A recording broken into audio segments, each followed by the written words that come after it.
Hello दोस्तों, आज हम बात करने वाले हैं 6 सेमेस्टर के स्टूडेंट के लिए। ठीक है, जिनको ये वाला सब्जेक्ट मिलेगा हिस्ट्री ऑफ यूरोप का 18 to 70 एंड 19 to 45।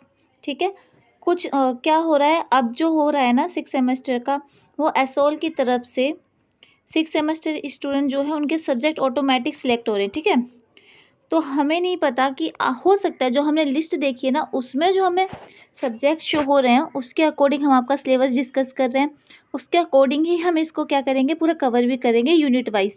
बट आपको ये काम करना है कि आपको ये बताना है कि आपके पास डैशबोर्ड पे कौन कौन से सब्जेक्ट शो हो रहे हैं। ठीक है, हमें कमेंट करके ज़रूर बताओ कि आपके पास जो डैशबोर्ड है उस पर आपके कौन कौन से सब्जेक्ट शो हो रहे हैं। ठीक है, आप हमें उस कमेंट कर दीजिए उसका नाम सब्जेक्ट का, उसके बाद हम उसका सिलेबस और उसके बाद जितने भी यूनिट होंगे उसके सब कुछ कवर कर लेंगे। ओके, हिस्ट्री का मेजर का सब्जेक्ट है ये। ठीक, इसका सिलेबस डिस्कस करने वाले हम, उसके बाद यूनिट वाइज के टॉपिक जो भी होंगे वो डिस्कस करेंगे।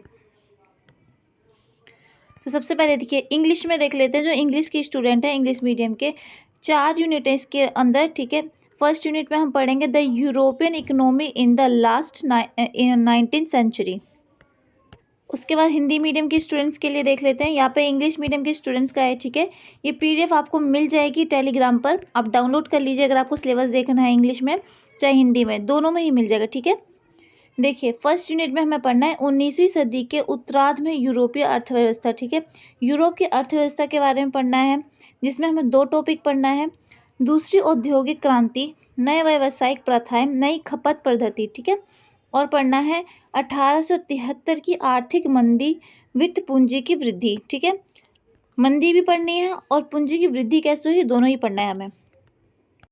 एंड सेकेंड यूनिट में हमें पढ़ना है यूरोपीय राजनीति। ठीक है, यूरोपीय राजनीति पढ़नी है, जिसमें इसमें भी हमें 2 चैप्टर पढ़ने हैं।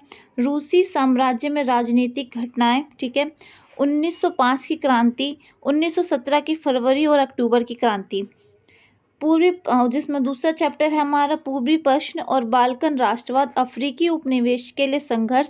क्या संघर्ष किए गए थे अफ्रीका के उपनिवेश के खिलाफ, साम्राज्यवादी पद्धति, सत्ता ब्लॉक और गठबंधन पढ़ना है। ठीक है, यूनिट थर्ड में हमें पढ़ना है विश्व युद्ध के बीच यूरोप, युद्धोत्तर शांति समझौता, संधि, राष्ट्र संघ और अंतर्राष्ट्रीय श्रम संगठन। ठीक है, कौन कौन से संगठन बने उस टाइम पे, राष्ट्रीय मुक्ति संघर्ष और फांसीवाद पर, कॉर्मिनेंट आर्थिक संकट। ठीक है, महामंदी, इन सब चीज़ों के बारे में पढ़ना है। मतलब मोस्टली इसमें जो पढ़ना है हमें युद्ध के बारे में ही पढ़ना है।